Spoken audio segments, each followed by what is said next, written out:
자, 오늘 말씀의 제목은 예수님께서 안식일에 가르치신 교훈, 안식일에 가르치신 교훈, 말씀을 증거하도록 하겠습니다.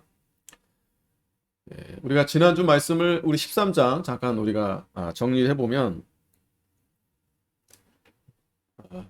이 갈릴리에서 무고히 죽은 사람들이 있어요. 그리고 이제 실로암 망대가 무너져서 또 죽은 사람도 있습니다.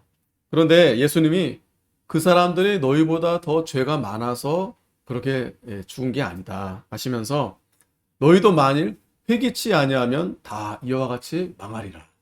기억나시죠? 그래서 회개에 대한 촉구, 아주 중요한 말씀을 해주셨습니다.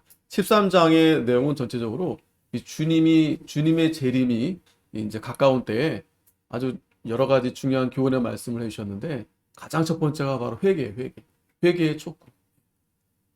그 사람들이 우리보다 더 죄가 있어가지고 그렇게 뭐 병이 들든지 뭐 죽음을 당하든 사고를 맞아든지 그게 아니고 우리가 그런 일을 볼 때마다 하나님의 은혜인 겁니다. 우리가 더 잘해서가 아니고 우리가 하나님의 은혜를 더 받았으니 더 회개해야 된다. 그러니까 하나님을 더 의지하는 거죠. 그러니까 회개한다는 것은 단순한 게 아니에요. 하나님을 내가 더 의지하면서 전적으로 이렇게 하나님 앞에 나아가는 모습이 바로 회개하는 겁니다. 그러니까 참으로 겸손한 모습이죠. 그러면서 무화과 나무에 대한 비유를 또 이어서 말씀하십니다. 3년 동안 기다렸는데 열매가 없어요. 그러니까 이제 찍어서 이제 없애버리려고 하는데 뭐라고 또 말합니까? 그 무화과 나무가 금년만, 그죠? 1년만 더 기회를 달라고. 그래도 열매가 없으면 그렇게 하십시오. 그러니까 주님의 재림이 분명히 가까웠습니다. 그러니까 시간이 항상 우리에게 주어지는 게 아니에요. 그런데 그 말씀은 분명히 열매가 없으면 다 찍어버리겠다라는 거예요. 하지만 그래도 기다려 주시겠다. 지금 올해도 하나님이 우리에게 기다려 주시는 거예요. 뭐 하라고? 열매를 맺히라고. 회개의 열매를 맺고 또 믿음의 열매를 맺고 성령의 열매를 맺고 열매를 맺는 게 중요합니다. 열매를 맺는 게. 그래야 주인이 열매를 잘 맺혔구나. 그 열매를 맺히면 첫째는 주인이 기뻐하겠죠? 그리고 그 열매를 통해서 우리 주위 이웃들이 또 기뻐하는 거예요. 열매를 맺지 못하는 사람은 어떤 사람입니까? 자기만 위하는 사람. 하나님도 없고 말씀대로 하지도 않고 이웃을 돌아보지도 않고 그냥 자기만. 그러면 찍혀버리게 된다. 자, 그러면서 예수님이 안식일에 오늘 말씀과도 이제 또 연결이 되지만 안식일에 그 18년 동안 그 귀신 들렸어요. 그래서 또 병이 들어가지고 몸이 이제 그렇게 고통을 당하고 있는데 예수님이 그 여인을 고쳐주셨어요. 그랬더니 이 주위 있는 사람들이 왜 안식일에 그 병을 고쳐주냐? 이제 이렇게 따진 거예요. 그러면서 거기서 예수님이 중요한 말씀을 해주시죠. 예수님이 그렇게 안식일에, 특별히 안식일에 병을 고쳐주신 이유. 오늘 주일에 같은 내용이에요. 같은 내용. 오늘 주일. 구약 시대에는 이제 안식일이 토요일이지만 오늘 이 신약 시대에는 주일이죠. 오늘 저와 여러분들에게도 예수님이 고쳐주시는 거예요. 어떤 병을 고쳐주시는 거예요? 우리 심령의 병. 우리 뭐 마음이라도 할 수 있겠지만 우리가 한 주간 동안 얼마나 병이 들었어요. 심령의 병이 얼마나 많이 들었습니까? 그러한 마음의 병을, 심령의 병을 오늘 주님이 고쳐주시는 거예요. 이 예배를 통해서 하나님 말씀을 들을 때 그러한 병들이 다 우리가 나음을 얻게 되는 거예요. 만약에 여러분 그게 고쳐지지 않는다. 그러면 우리 성도들은 이 세상에서 살 수 없어요. 그 영적인 병, 그 죄로 인해서. 그 죄를 알잖아요. 우리 성도는 죄를 알잖아요. 죄가 뭔지 알잖아요. 그 죄 값으로 얼마나 우리가 고통이 많습니까? 그런데 오늘 우리가 이 주일에 이 말씀을 통해서 이 죄를 누가 다 감당해 주신 거예요? 예수님이 십자가에서 다 도말하시고 또 우리가 지은 죄들도 우리가 또 용서를 구하면 다 용서해 주시는 거예요. 그러한 회복이 되는 시간이 바로 오늘 주일이에요. 주일. 그게 용서를 받아야지 그게 쌓여지면 어떻게 되겠어요? 계속 똑같은 죄를 짓는 거예요. 계속 죄를 짓는 거예요. 계속 미워하고 계속 뿐만 아니라 우리의 몸도 사실은 회복이 되는 거예요. 몸도. 주일날 여러분 생각해 보세요. 일을 한다든지 아니면 뭐 어디 나름대로 뭐 여행을 간다, 뭐 자기가 뭐 쉰다, 뭐 논다 해도 우리가 이렇게 이 하나님이 정해주신 이 날에 하나님 앞에 나와서 예배드리는 우리의 몸이 당연히 하나님이 건강을 지켜주시겠죠. 당연한 거 아니겠어요? 왜? 건강을 주셔야 우리가 나와서 예배도 드리고 또 그 말씀대로 순종해야 되지 않겠어요? 그 명령을 하나님이 우리에게 주시겠는데 건강도 주시지 않으면 그거 어떻게 하겠어요? 말씀만 주시고 건강을 안 주시면 우리가 그거 어떻게 감당합니까? 그러니까 이 안식일에 그 18년이나 그렇게 병들어서 고생했던 그 여인을 고쳐주신 것은 오늘 이 시대에도 저와 여러분들에게 뭐 딱히 뭐 병이 없는데 뭐 그렇게 크게 어떤 그런 게 없는데 그게 아니고 누구나 다 마찬가지입니다. 오늘 이 주일은 우리에게 그러한 병들을 깨끗하게 다 씻어주시는 날이에요. 몸도 회복이 되고 모든 게 우리 마음도 회복이 되고 그렇잖아요? 우리가 그냥 하나님 앞에 나오는 날 없이 그냥 세상에서 계속 쳇바퀴처럼 우리가 돈다. 그러면 여러분 못 살아요. 우울증이 그냥 오는 게 아닙니다. 정신병이 그냥 오는 게 아니에요. 그러니까 아까도 말씀드렸죠, 오전에. 대한민국이 우울증 1위다. 이건 참 안타까운 거예요. 그럼 우리 성도님들은 우울증이 없는가? 그렇지 않은 것 같아요. 그 1위라는 통계는 전반적으로 다. 그러니까 우리가 더 어떻게 되겠어요? 우리 성도님들이 더 하나님 앞에, 우리가 하나님 앞에 바로 하지 않으니까. 이 세상이 점점, 자, 보세요.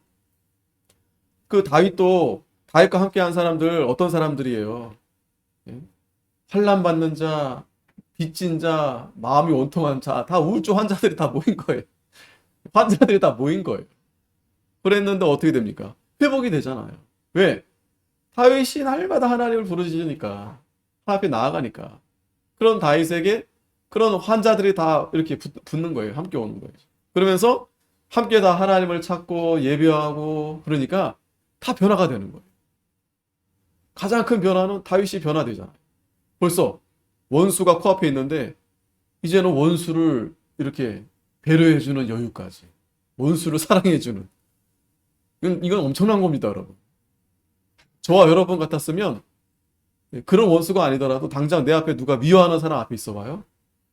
소화가 안 되고 막 쳐다도 못 봐요. 그렇잖아요. 정말 미워하는 사람이 내 앞에 있다. 전화가 온다. 전화 안 받습니다. 나 만나자고 한다. 목소리조차 막 치가 떨리고 막 얼마나 막 화가 나고 막 그러지 않겠어요. 다윗은 뭐 다릅니까? 다윗이 얼마나 힘들었으면 미친 척하고 막 그랬겠어요. 살고 싶어서 살려고. 누구 때문에 그런 거예요, 지금? 이 사울 왕 때문에 자기가 지금 이런 처지가 된 거 아니겠어요? 그런데 그게 바뀌어지는 거예요. 변화가 되는 거예요. 왜? 예수님으로 인해서. 다윗의 마음엔 예수님으로 충만해지는 거예요. 예수님으로. 그러니까 더 원수가 더 이렇게 커지고 더 어려운 일이 더 있을수록 다윗의 안에는 사랑이 더 커지는 거예요. 그게 우리가 이 주일에 하나님 앞에 예배를 잘 드리고 하나님을 잘 섬기고 나아갈 때 그러한 힘을 우리가 여기서 얻는 거예요. 그게 아둘람 그리고 그게 엔게디고 그게 요새입니다. 그곳이 다른 곳이 아니에요. 하나님을 찾고 하나님 앞에 예배하고 하나님 앞에 나아가는 그곳.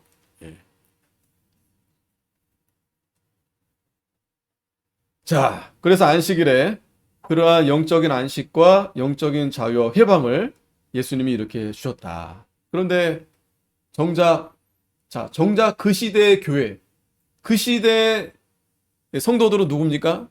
유대인들이거든요. 바리새인들이거든요.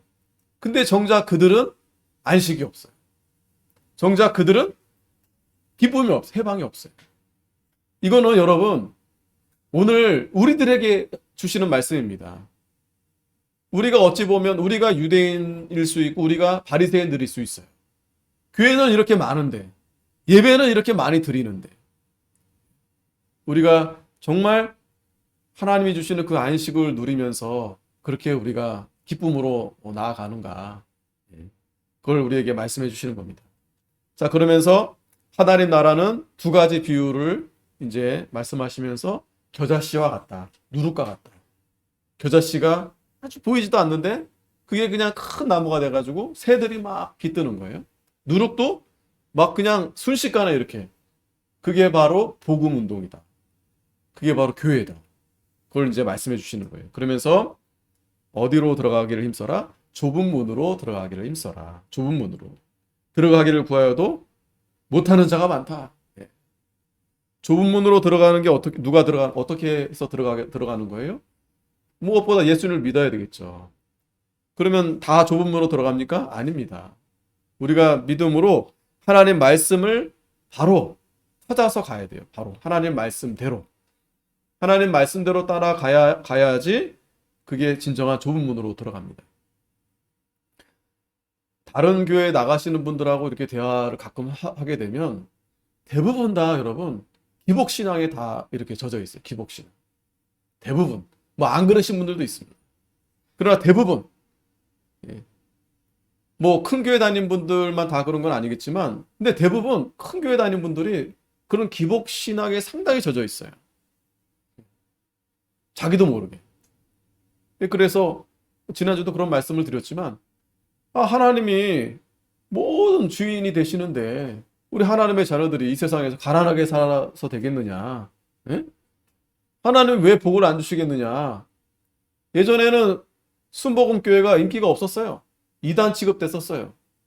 근데 지금은 순복음 거의 뭐 심지어는 우리 장로교 목사님들이 순복음 조영기 목사님 훌륭하시다. 예? 어떻게 된 겁니까? 변질이 된 거, 변질이.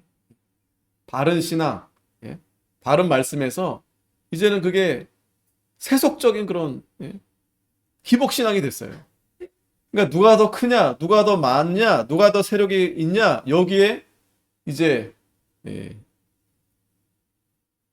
옳고 그름이 거기로 이제 사실 옳고 그름이 없어졌어요. 옳고 그름이 희미하게 됐어요. 희미하게 됐어요. 그런 시대에 우리가 살고 있는 겁니다. 그러나 분명한 것은 구약 성경도 마찬가지고 신약 성경도 마찬가지고 하나님께서 하나님의 성도들을 하나님이 교회를 어떻게 역사하시는가 보면 그냥 덮어놓고 하나님이 그냥 막 복을 때려 막 주시고 막 그런 게 아니에요. 물론 복을 주시는데 중요한 것은 거기서 하나님 말씀대로 하나님의 참된 자녀로 하나님이 그렇게 만들어 가시는 걸 우리가 모든 성경에서 다 그렇게 보여주고 있어요.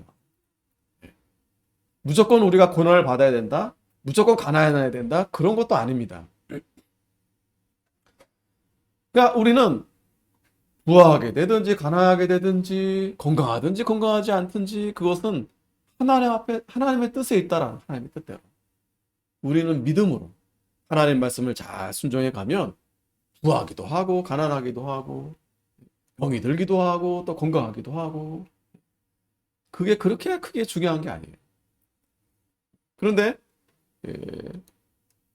그 하나님의 그 본질을 보지 않고 그냥 그 외부적인 거. 그러면 그 신앙이 세속적으로 가는, 세속적으로. 기복신앙이 되어지는 거예요. 기복신앙이. 그래서 이 좁은 문으로 들어가라는 말씀, 그런 분들은 잘 이거를 이해를 못 합니다. 그리고 그냥 한 말씀이다라고만 그냥 여러 말씀 중에 하나다라고 그냥 그렇게 크게 중요하게 여기지 않아요. 좁은 문이 도대체 뭐냐? 이걸 잘 깨닫지 못해요. 좁은 문이 도대체 뭐냐? 그렇다고 여러분 이 좁은 문이라고 해서 이 천주교에서 말하는 카톨릭이 말하는 어떤 고행길이 아닙니다. 좁기 때문에 어려움이 있긴 하지만 이 좁은 문의 핵심은 생명이에요, 생명. 그러니까 이 생명을 우리가 어떻게 얻을 수 있느냐 그게 핵심이지 좁으니까 무조건 막 고생해야 되고 막 그냥 그게 아닙니다. 자 보세요 여러분. 엔게디에서 분명히 다윗이 고생을 합니다. 그러나 다윗은 자기가 그걸 고생이라 생각합니까? 절대 아니에요. 절대 아니에요. 오히려 다윗은 궁에 있는 그 사울 왕보다 더 부자예요. 왜? 하나님이 함께 하니까. 그리고 천연 요새. 그 요새는 사람이 만든 요새가 아니에요. 그러니 자 보세요. 사울 왕이 더 능한가 다윗이 더 능한가? 서양 사람들은 그런데 사울을 더 따라가요. 왜? 실질적으로 사울이 왕이니까 가진 게 많고, 예? 사울 말 안 들으면 어떻게 되니까. 다윗은 아무것도 아니에요. 그렇지만 다윗은 아무것도 아닌 게 아니죠. 왜? 하나님이 함께 하니까. 하나님이 더 큰 능력을 부어주시니까. 근데 가만히 보니까 다윗이 고난을 받고 있는 거예요. 근데 그 고난이 다윗이 어떤 죄를 져서가 아니고 하나님 말씀을 그가 지키려다 보니 그 고난이 같이 오게 되는 거예요. 그겁니다. 하나님 말씀을 우리가 따라가는 게 우리의 중심이지, 그러다가 고난이 오든 고난이 없든 우리는 하나님 말씀을 따라가는 게 중심이에요. 핵심이에요, 핵심. 좁은 문으로 들어가기를 힘써야 된다. 하나님 말씀을 바로 우리가 따라가야 된다. 그러려면 우리가 말씀을 잘 알아야 되겠죠. 참 이게, 그러니까 저도 늘 그런 생각을 하지만 이 목사가 말씀을 어떻게 전하느냐가 참 중요한 것 같아요. 그렇지 않으면은 자칫하면 같은 말씀이라도 듣는 성도들이 잘못 이거를 깨닫고 가게 되면 오히려 더 반대. 지금 그러니까 예수님 시대에도 지금 바리새인들과 그 유대인들은 다 성경에 다 능한 자들이에요. 이 사람들이 모르는 바보들이 아니에요. 초신자들이 아니에요, 다. 그런데 예수님을 보면서 뭐라 그래요? 바알의 두목이다 그러고, 예? 오히려 예수님 보고 오히려 율법을 어긴다 그러고. 왜 그럴까요, 도대체? 성경을 잘 아는 사람들이 왜 예수님을 믿지 않고 왜 예수님을 되려 죽이려고 하고 왜 그럴까요? 그게 그들이 참으로 하나님을 섬기는 게 아니고 그 안에 자기가 지금 우상이 돼 있어요. 자기가 지금 신이 돼 있어요. 아까도 그 교리 공부 시간에도 말씀드렸는데 항상 그렇습니다. 항상 우리가 이 바른 진리를 반대하는 그런 마귀의 세력들이 교묘하게 이제 틈을 타가지고 어떤 걸 자꾸 무너뜨리려고 하냐면 바로 이 삼위일체 교리를 무너뜨리려고 해요. 삼위일체. 그 중심은 예수 그리스도. 보혜사 중보자가 예수 그리스도인데 예수 그리스도를 자꾸 이렇게 가리우는 거예요. 그러면 그 자리에 누가 들어갑니까? 내가 들어가야 돼요. 우리는 예수님을 통해서 은혜 받고 구원받고 예수님을 통해서 기도도 예수님 이름으로 기도하잖아요. 그런데 물론 그렇게도 하지만 지금은 그런 그 인본주의 그리고 인문학주의가 들어와가지고 성수야 해봐. 자기 의지로 자기 중심으로 이 구원을 얻을 수 있다. 그러니까 예수님은 이름만 있는 거예요. 똑같아요. 그 율법주의 바리새인들과 다를 바가 없어요. 유대인들과 다를 바가 없어요. 근데 그게 지금 우리의 모습이에요. 우리의 모습. 그래서 우리가 하나님 말씀을 바로 배우고 잘 깨닫고 우리가 해야 된다. 지난주에 이 뒷부분은 우리가 말씀을 보지 못했는데 31절에 보면 그때 어떤 바리새인들이 나와서 이르되 나가서 여기를 떠나소서 헤롯이 당신을 죽이고자 하나이다. 가라사대 가서 저 여우에게 이르되 오늘과 내일 내가 귀신을 쫓아내며 병을 낫게 하다가 제3일에는 완전하여지리라. 자, 이 말씀이 어떤 말씀이냐면 오늘과 내일에는 귀신을 쫓아낸다고 했어요. 병을 낫게 한다. 이거는 뭐 단순한 하루 이틀 그 의미가 아니고 예수님께서 오늘과 내일, 그러니까 오늘은 지금 예수님이 현재 병을 고치고 귀신을 쫓아내고 하면서 자, 내일은 앞으로 십자가에서 달려 이제 죽으실 거다라는 거예요. 십자가의 구속회를 하시면서 그 다음에 모레 제3일에는 완전해지리라. 이 날은 어떤 날이에요? 부활하시는 날. 그래서 오늘, 내일, 3일, 모레 이렇게 말씀을 이렇게 하신 겁니다. 그러나 오늘과 내일과 모레는 내가 갈 길을 가야 하리니 선지자가 예루살렘 밖에서는 죽는 법이 없느니라. 자, 앞으로 이제 예수님이 오늘 지금은 내가 병도 고치고 귀신도 쫓아내는데 이제 곧 내일 십자가에 달려 죽게 될 날이 이제 곧 온다라는 거예요. 하지만 그 다음 모레에는 내가 부활하실 것이다. 그런데 문제는 이게 무슨 말이냐면 선지자가 예루살렘 밖에서 죽는 법이 없다라는 말이 뭐냐면 예수님이 그 십자가에 달려 죽게 되는데 누구 때문에 달려 죽게 되는가 하면 바로 34절에 예루살렘아 예루살렘아 선지자들을 죽이고 내게 파송된 자들을 돌로 치는 자여 암탉이 제 새끼를 날개 아래 모음같이 내가 너희의 자녀를 모으려 한 일이 몇 번이냐 그러나 너희가 원치 아니하였도다. 예수님이 누구로 인해서 십자가에 죽게 됩니까? 바로 유대인들로 인해서 십자가에 달려 죽게 된다라는 거예요. 하지만 보라 너희 집이 황폐하여 버림받으리라 내가 너희에게 이르노니 너희가 주의 이름으로 오시는 이를 찬송하리로다 할 때까지는 나를 보지 못하리라 하시니라.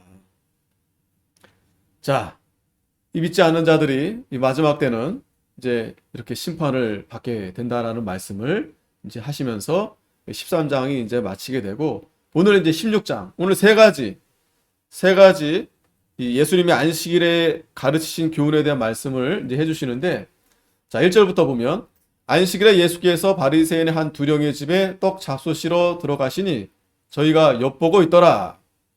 자 안식일에 오늘 또 14장에서도 안식일에 또 병을 또 고쳐주시는 거예요. 자 그런데 보니까 한 바리새인의 두령이 예수님을 초청한 것 같아요. 두령이면은 이제 뭐 지도자라든지 높은 사람인 것 같아요. 예수님을 초청했어요. 안식일에. 그래서 이제 식사를 같이 하는데 저희가 엿보고 있다라는 이런 표현이 있는 거 보니까 좀 이상하죠. 그죠? 좋은 마음으로 예수님을 초청한 게 아니고 예수님이 어떻게 하시는가 이렇게 보려고 나쁜 의도에서 왜? 지금 이렇게 엿보고 있다라는 말씀을 이렇게 한 거 보니까 자 그런데 2절에 주의 앞에 고창병 든 한 사람이 있는지라. 자 식사하는 중에 보니까 앞에 그 환자가 한 명 있었어요. 고창병. 자 이 고창병이 어떤 병인가 이게 이제 다른 우리가 개혁 성경에는 우리가 개혁 성경인데 개혁 개정 이제 바른 성경이나 이 고창병을 수정병으로 이렇게 다시 해석을 했어요. 수종병. 그러니까 쉽게 말하면 이거는 어떤 신장염 같은 거예요. 신장이 좋지 않아가지고 신장이 망가져서 이제 몸이 막 붓는 거예요. 그런 이제 옛날에는 이게 불치병이죠. 요즘에는 이제 우슬이 좋으니까 이제 고칠 수 있는데 예전에는 이게 뭐 신장염인지 무슨 염인지 어떻게 알 수 있겠습니까? 또 안다 하더라도 이거 뭐 치료가 어려운 거예요. 자, 이러한 병든 자가 이제 있었던 거예요. 그랬더니 예수께서 대답하여 율법사들과 바리새인들에게 일러 가라사대 안식일에 병 고쳐주는 것이 합당하냐 아니하냐. 자 지난번에도 그 18년 동안 그 귀신 들었던 여자를 고쳐줬었는데 그때 또 말이 많았죠. 왜 안식일에 병을 고쳐주느냐. 이제는 예수님이 먼저 그들에게 이제 이 말을 하시는 거예요. 왜?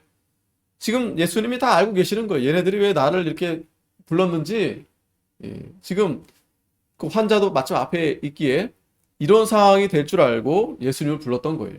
그러니까 예수님이 먼저 그들에게 이제 말씀을 하는 겁니다. 안식일에 병을 고쳐주는 게 합당하냐 아니냐 했더니 저희가 말을 못해요. 그래서 예수께서 그 사람을 데려다가 고쳐 보내시고 예수님이 고쳐주셨습니다. 안식일에 병을 또 고쳐주신 거예요. 그러면서 하시는 말씀이 또 저에게 이르시되 너희 중에 누가 그 아들이나 소나 우물에 빠졌으면 안식일에라도 곧 끌어내지 않겠느냐. 그러니까 지금 그 환자가 다른 사람이 아니고 너네 자식이라 생각해봐라.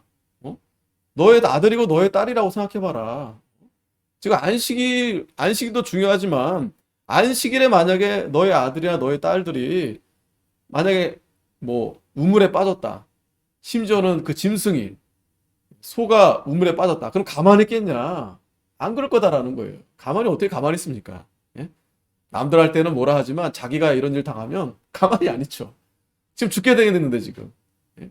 심지어 소가 지금 그렇게 빠졌어도 잃어버릴 상황이 되니까 가만히 있겠어요? 그러니까 저희가 말을 못하는 거예요.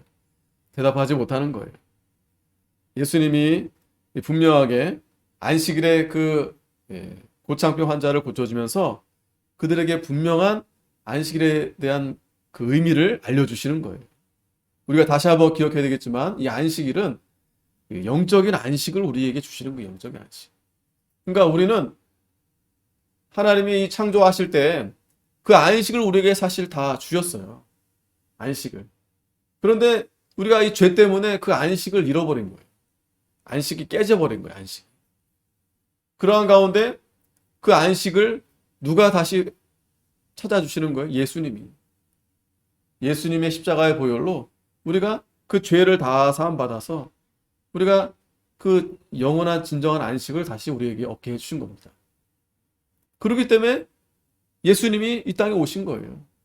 우리는 그래서 그 예수님을 믿는 겁니다.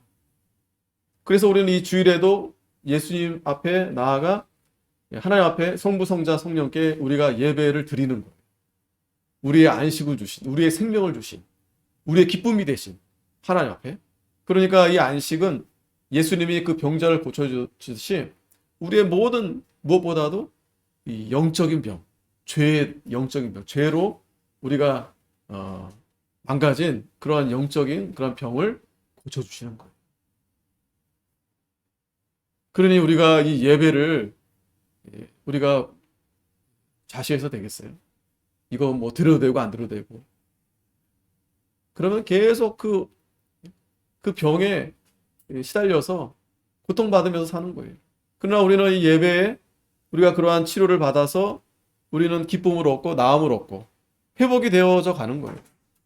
그리고 또 하나는 영적인 자유함.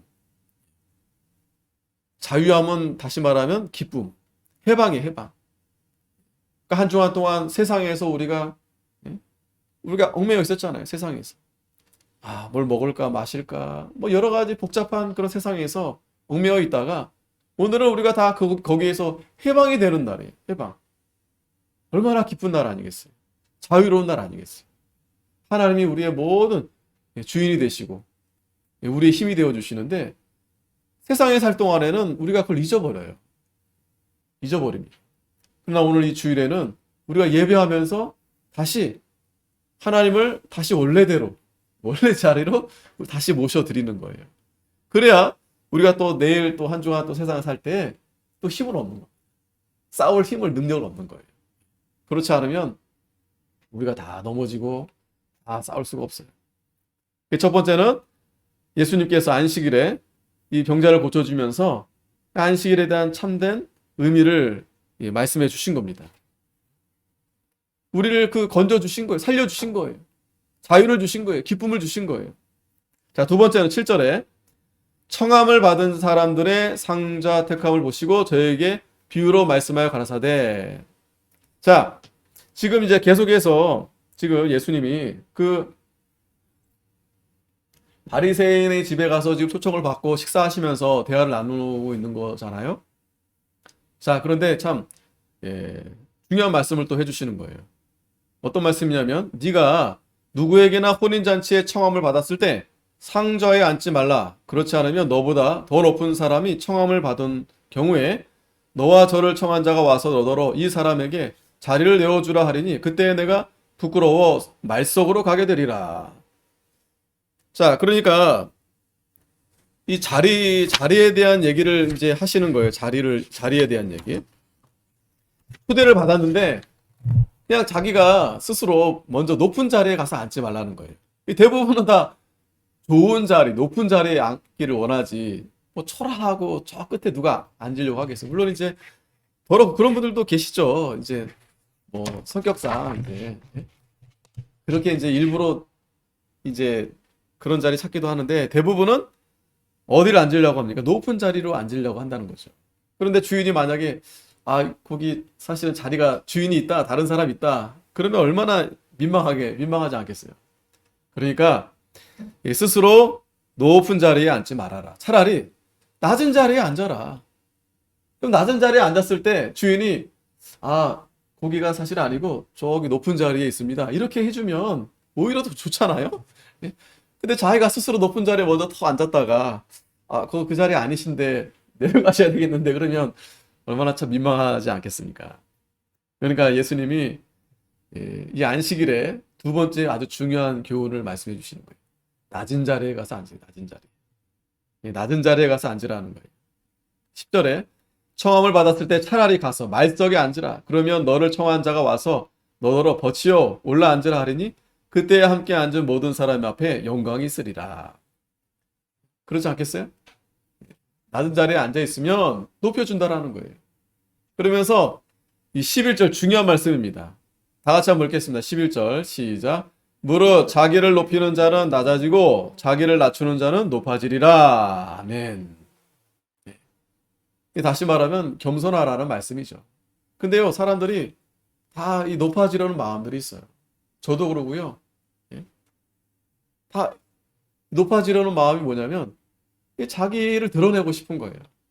뭐 자랑할 게 있어 막 자랑하고 싶어서 막 그냥 예?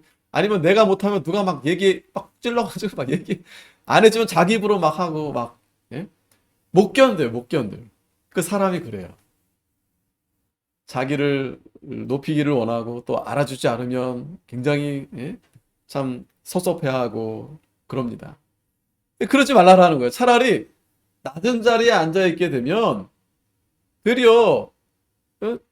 누가 와서 아 거기 자리 아니다라고 높여주게 되잖아요. 그러면 다 좋잖아요, 다. 예? 이 낮추라는 거예요. 낮아지라는 거예요. 낮은 자리에 앉아 있으라는 거예요. 낮은 자리에. 그래서 칼빈은 겸손이란 진정한 겸손은 오직 하나님께 영광을 돌리는 것이 진정한 겸손이다. 나가 없는 게 나.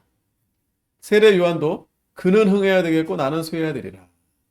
근데 우리 성도들이 자칫 오해하는 게 뭐냐면 아, 내가 신앙생활 했으니까 내가 그래도 하나님 말씀을 잘 순종했으니까 하나님이 당연히 나를 귀 여기에 나를 높여주지 않으시겠는가. 그걸 스스로 그렇게 인정하고 스스로 그렇게 이제 예, 그런 마음이 안에 있다라는 거죠. 그런 마음. 그러니까 은연중에 그런 걸 이제 막 자랑하고 싶어요. 가령 이제 내가 전도를 몇 명 했고 내가 교회 봉사를 얼마나 했고 이런 얘기들 이런 나쁜 건 아니죠. 뭐 죄진 건 아니니까. 그런데 자꾸 이런 거를 드러내고 싶어 하나. 그러면 결국에는 자 보세요. 생각해 보세요. 그걸 드러낸다는 것은 뭐예요? 결국에는 그 일을 한 것이 물론 하나님의 영광을 위해 한 것이겠지만 아 내가 했다라는 그런 의미가 있는 거잖아요. 내가 했다. 나도 그렇게 하지 말라라는 거예요. 그렇게 하지 말라. 그러니까 우리가 누구를 도와주더라도 어떻게 하라 그랬어요? 왼손이 하는 일을 오른손이 감출하는 거잖아요. 모르게 하라는 거죠. 모르게. 그게 참 쉽지가 않아요. 모르게 했는데 누군가 알아주기를 상당히 원하는 거죠. 그러니까 그렇게 되면서 지금 바리새인들이 어떻게 됩니까? 외식하는 거예요. 외식하는 거예요. 착한 척. 자기가 예? 굉장히 대단한 거인 것처럼 그렇게. 그러한 것에 우리도 그런 유혹이 항상 올 수 있어요. 그러나 그때마다 우리가 항상 우리는 항상 낮은 자리. 세례 요한처럼 그는 흥해야 되겠고 나는 쇠해야 되리라. 그러니까 우리 이름이 드러나지 않는 게 좋아요. 그래야 천국의 상이 다 쌓여지게 되는 겁니다. 만약에 우리 이름이 드러나게 되면 거기서 끝나는 거예요. 거기서 좀 뭐 칭찬받고 인정받고 끝나는 거예요. 거기서 없어지는 거예요.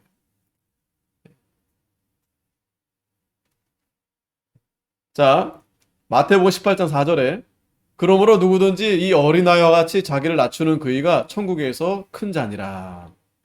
예수님이 이 어린아이를 앞에 두고서 제자들에게 이 제자들이 다 지금 베드로가 야고보 요한 다 서로 막 내가 예수님 다음으로 넘버 원이다, 투다, 쓰리다 막 이러고 싸우고 있거든요. 누가 높은 자입니까? 예수님이 너무 한심한 거죠. 너무 한심한 거죠. 응? 여전히 예수님을 따라다니면서 고작 한다는 얘기가 누가 더 높으냐, 누가 더 잘했냐, 그러고 있으니 예수님이 어린아이를 두고서는 이 어린아이와 같이 자기를 낮추는 자가 천국에서 큰 자다. 그러니까 어린아이와 같은 자가 어떤 자? 순수한 자, 순수한 의도로 예수님을 따라다니라는 거예요. 우리 신앙생활이 순수하게 다니라, 순수하게. 그거 잊어버리지 말라라는 거예요. 순수하게. 내가 봉사하고 내가 열심히 하고 하는 것들이 오로지 하나님의 영광을 위해서. 오로지.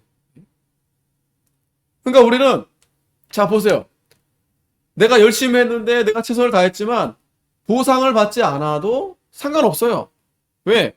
내가 그거 받으려고 한 거 아니거든요. 그런데 그렇지 않죠. 그죠? 다 보상 심리가 있어요. 그래도 이 교회에서 내가 얼마나 수고했고 내가 봉사했고 하나님은 뭐 물론 아시겠지만 예?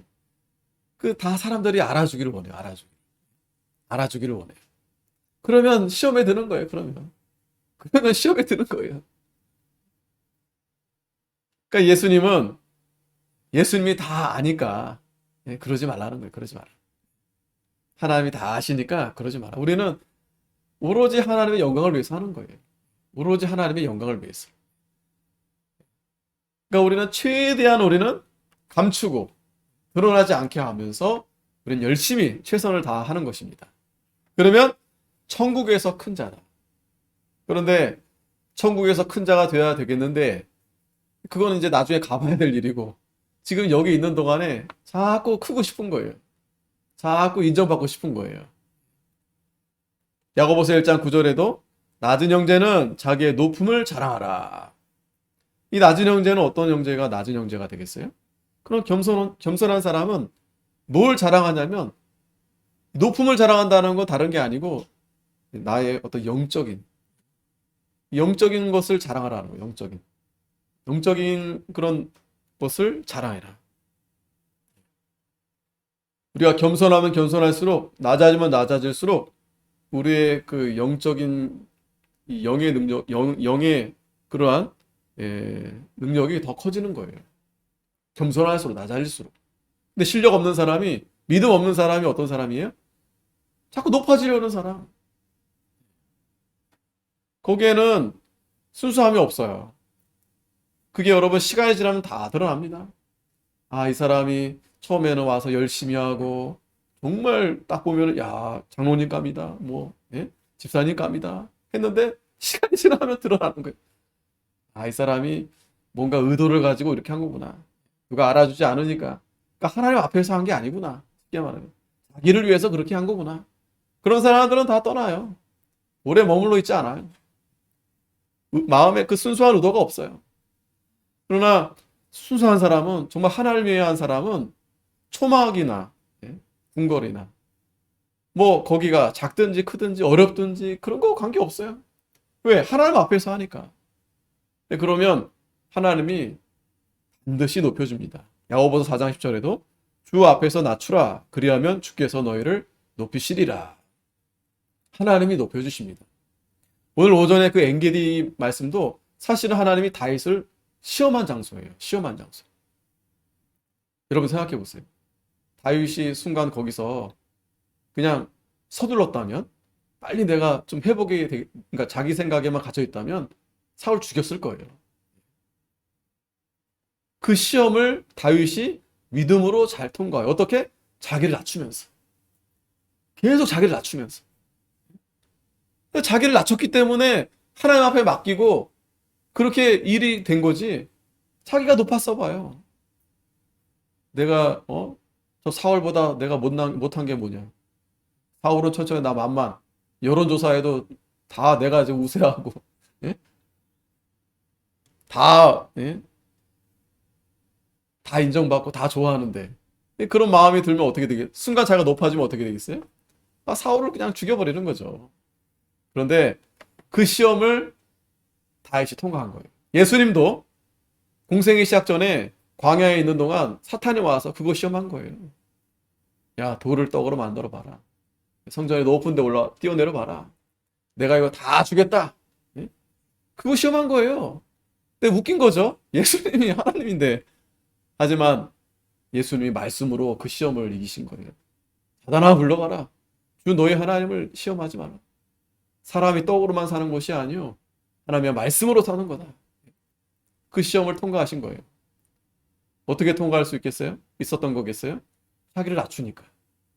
자기를 낮추고 하나님을 의지하고 그러면 하나님이 높이시리라. 다윗은 하나님이 자신을 높여주기를 기다린 거예요. 얼마든지 자기가 스스로 할 수 있겠지만 하나님이 높여주셔야 진정한 높임을 얻는 거예요. 저와 여러분도 마찬가지입니다. 세상 사람들이 우리를 좀 무시하고 그런다 하더라도 그거 관계없어요. 상관없어요. 우리는 계속 묵묵히 자기 자리에서 그렇게 하다 보면 하나님이 때가 되면 높여주십니다. 정말 신기한 일이 일어나요. 내가 수고하지 않았는데, 내가 애써하지 않았는데 어느 순간 보니까 벌써 이렇게 하나님이 높여주셨어요. 그리 아니할지라도 우리는 사실 세상에서 높임 받는 게 중요한 게 아닙니다. 그러니까 천국에서 최고의 높임을 받으려면 사실은 순교의 자리가 최고의 높임을 받는 자리예요. 세상에서. 예수님처럼 또 스데반 지사처럼. 그러니까 우리는 항상 그걸 염두에 둬야 돼요. 하늘에서 천국에서 높은 자가 돼야 되지 세상에서 조금 그래봤자 여러분 몇 년 안 돼요. 그래봤자 세상에서 높이 있는 그 자리 대통령 돼도 5년 그리고 또 잘 편안히 여생을 보내고 싶겠는데 또 한 칸만 또 거기 들어갈 수도 있고 그래요 세상은. 그 자리에 있다가 또 바로 추락이 되는 거예요 또. 잠언 18장 12절에는 사람의 마음의 교만은 멸망의 선봉이요 겸손은 존귀의 앞잡이니라. 잘 알죠? 하여튼 교만하면 망하는 거예요. 교만하면. 저와 여러분들의 마음에 교만한 마음이 들어오면 망하는 거예요. 교만한 마음이 뭐겠어요? 하나님을 떠나는 마음이에요. 하나님을 의지하지 않는 마음이에요. 내가 해야겠다. 내가 해봐야 되겠다. 그러나 겸손은 존귀의 앞잡이다. 겸손한 자에게 하나님이 큰 은혜 주십니다. 자, 마지막으로 세 번째 교훈은 12절에 또 자기를 청한 자에게 이르시되 내가 점심이나 저녁이나 베풀고도 벗이나 형제나 친척이나 부한 이웃을 청하지 말라. 들었건대 그 사람들이 너를 도로 청하여 내게 가품이 될까 하노라.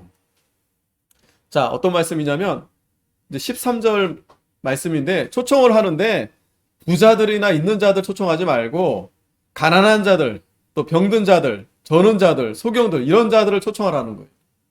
그래야 하면 저희가 갚을 것이 없는 거로 내게 복이 된다.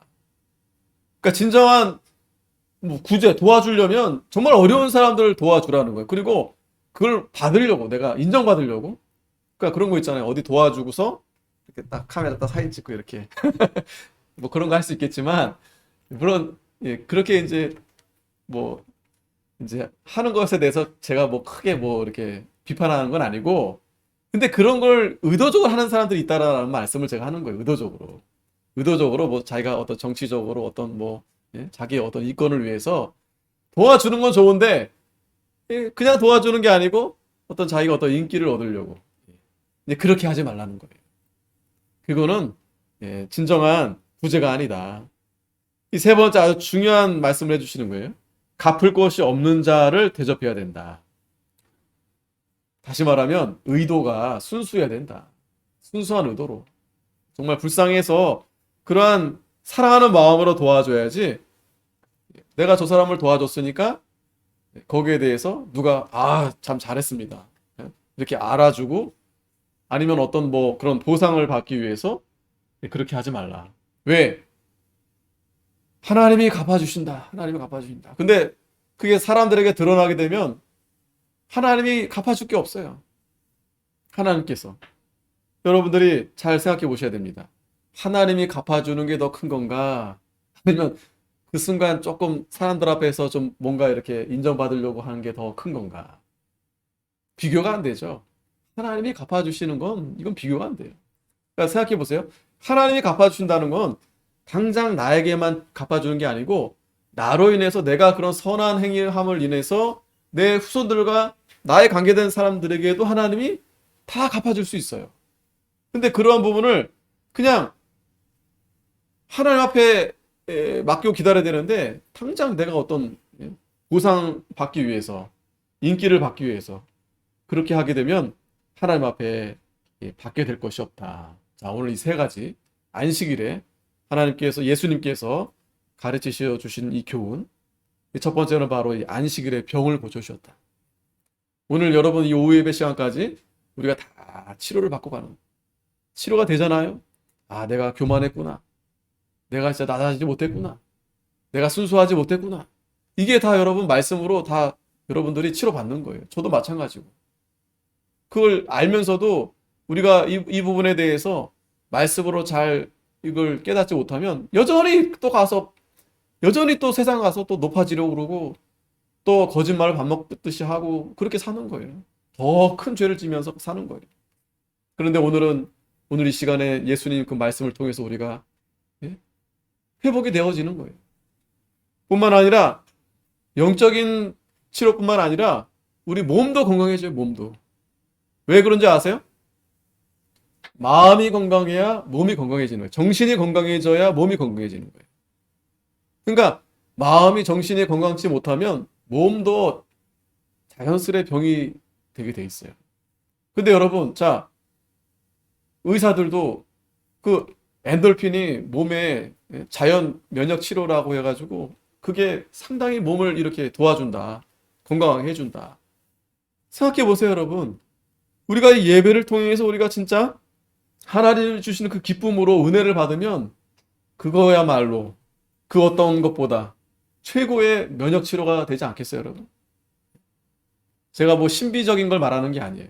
뭐 날지어다, 고침을 받을지어다 이런 걸 말씀드린 게 아니에요. 하나님이 정말 누구보다도 우리의 모든 연약한 부위를 하나님이 다 아세요. 그런데 이 시간에 하나님이 다 우리에게 치료해 주시는 거예요. 연약한 부위를 다 치료해 주시는 거예요. 뭐 순간 뭐 내가 뭐 여전히 아픈데요? 여전히 뭐 똑같은데요? 그런데 여러분 그런 게 있어요. 그 환자들이 의사를 믿고 의사를 믿고 신뢰하면서 치료를 받으면 잘 회복이 될 수 있어요. 근데 그렇지 않고 분명히 치료가 되는데 의사를 불신하고 그냥 반대로 하는 거예요. 그냥 내가 마음대로 내 하는 대로. 그러면 그 병이 잘 치료가 되지 않아요. 물론 이제 좋은 의사를 만나야 되겠죠. 자, 그렇다면 하나님은 우리의 가장 위대한 최고의 치료자가 아니겠어요? 누구보다 내 병을 누가 잘 아시겠어요? 그 하나님 앞에 우리가 나와서 이 시간에 하나님 말씀을 통해서 지금 예수님이 치료해 주시는 거예요. 그러면 우리가 이 시간에 하나님 앞에 다 맡기고 기도하면서 오늘 이 주의를 잘 지키면 하나님이 왜 안 고쳐주겠어요?